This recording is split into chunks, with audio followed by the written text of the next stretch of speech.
January 1968. At a remote outpost near the Vietnam-Laos border, Marines braced for routine patrols. Then, in one shattering instant, enemy shells ignited the base's ammunition stockpiles, plunging Khe Sanh into chaos and isolating its defenders. It would trigger the longest and deadliest siege of the entire war. But was this battle truly about capturing land? Or was it something far more complex? The stakes for both sides were higher than anyone imagined. Khe Sanh sits on a remote plateau in northwestern Quang Tri Province, South Vietnam, just below the demilitarized zone, and less than 10 miles from the border with Laos. The base's coordinates, 16 degrees 39 minutes north and 106 degrees 44 minutes east, place it at the crossroads of Route 9, the only east-west road linking the Vietnamese coast to the Laotian interior. To the north, steep ridges and dense jungle rise toward the DMZ. To the west, the land falls away into the valleys that carry the Ho Chi Minh Trail, the main supply artery for North Vietnamese troops moving south. The combat base itself was more than just a cluster of bunkers and runways. It was the western anchor of a defensive chain known as the McNamara Line, meant to block infiltration from the north and monitor enemy movement along the border. The Marines stationed here were tasked with holding ground that overlooked key approaches into South Vietnam, making Khe Sanh a magnet for enemy attention. The siege that began in January 1968 would last 77 days, from January 21st through April 8th. During that time, the base was cut off from ground access, surrounded by North Vietnamese divisions, and battered by relentless artillery fire. The isolation and intensity set Khe Sanh apart from other battles in Vietnam. Its location, so close to Laos and so near the DMZ, meant that every supply drop and every movement carried heightened risk. The geography shaped the fight, turning Khe Sanh into a symbol of both vulnerability and resolve. Both sides at Khe Sanh approached the coming battle with convictions shaped by history and strategy. For North Vietnam's People's Army, the base represented more than a patch of ground. Senior commanders inspired by the victory over the French at Dien Bien Phu in 1954 saw Khe Sanh as a chance to repeat that psychological blow, this time against the Americans. General Giap and his staff deployed at least 3 divisions to the hills and jungles surrounding the base, aiming to encircle, isolate, and wear down the defenders. Some historians argue the siege was also designed as a masterstroke of deception. By fixing thousands of United States Marines at Khe Sanh, the North Vietnamese could draw attention and resources away from the cities and lowlands, where the Tet Offensive would soon erupt. American commanders led by General Westmoreland believed holding Khe Sanh was essential. The base anchored the western end of the McNamara Line, blocking infiltration from Laos and threatening the Ho Chi Minh Trail. Losing it, in their minds, would hand the enemy a symbolic victory and risk a repeat of the humiliation at Dien Bien Phu. The Marines were ordered to hold at all costs, not only for tactical reasons, but to demonstrate American resolve. The debate inside United States Command was intense. Some argued Khe Sanh was a trap, a diversion. Others insisted it was the decisive point of the war.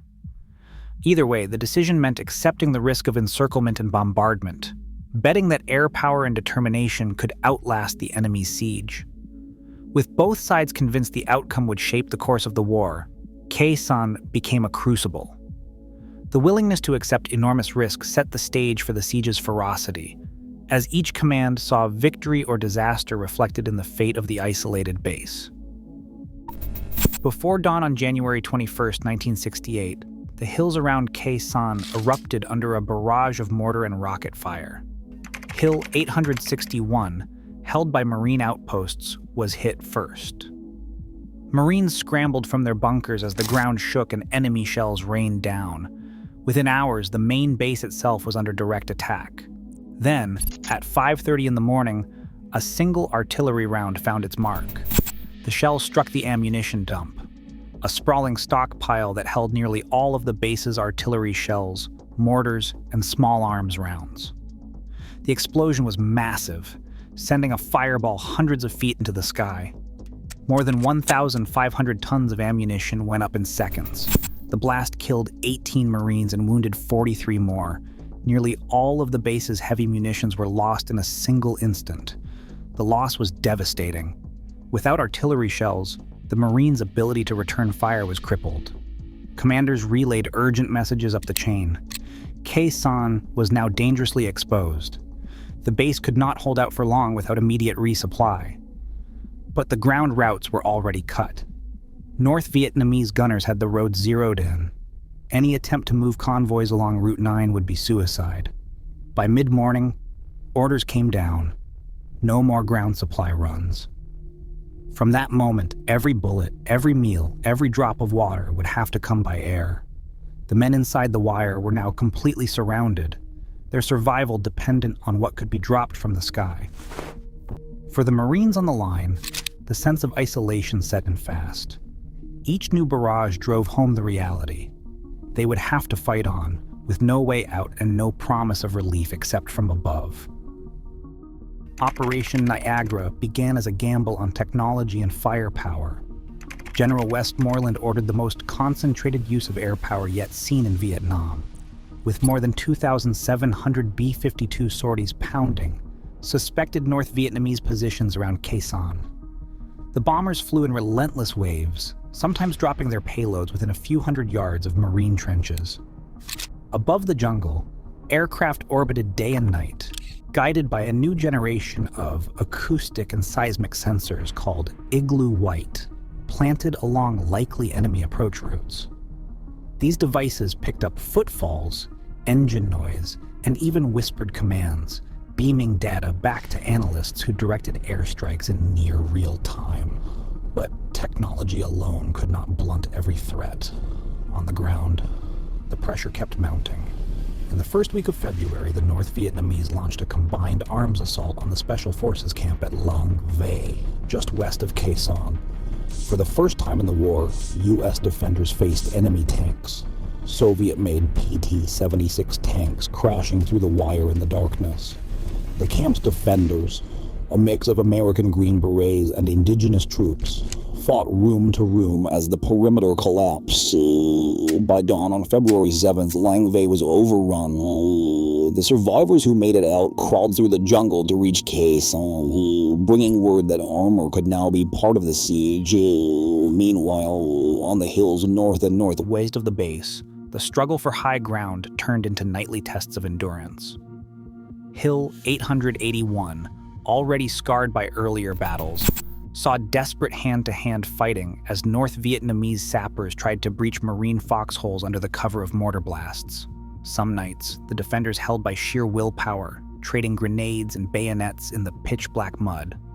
Losses mounted, but the hills never fell. Despite the air campaign's fury and the defenders' resilience, the siege only grew tighter. Each failed relief attempt, each new attack, drove home the reality that no breakthrough was coming soon. The base's fate hung on whether the AIR bridge could keep up and whether the men on the hills could hold through another night.